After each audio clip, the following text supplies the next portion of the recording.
Inžinier Ernest Špaček, vedúci pracovník v bratislavskom hydrostave.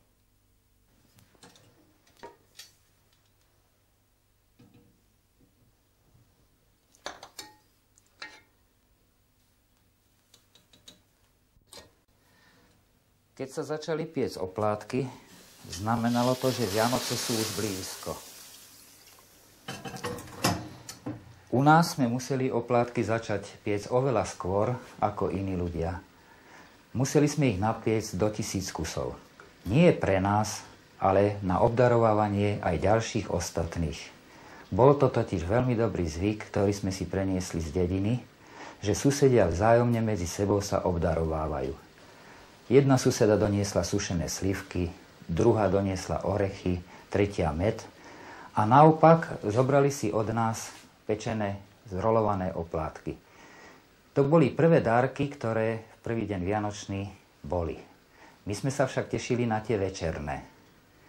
Mamička to zorganizovala vždy tak, že napriek tomu, že sme všetci nakupovali, nik nevedel, čo dostane.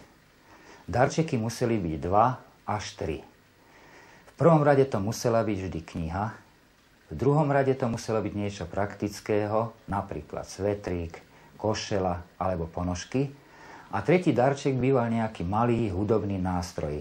Pikola, okarina alebo ústna harmonika. Zvláštnosťou súrodencov Špačkovcov, najmä bratov, je to, že každý z nich, hoci sú väčšinou technici, hrá prinajmenšom na jednom hudobnom nástroji. Najmä starší bratia mali spoločnú lásku, svoju kapelu. Hrali neraz celé soboty a nedele. A doma hrávali aj počas Vianoc. Zásluhu na tom má ich otec učiteľ, ktorý hudbu vyučoval a sám aj komponoval.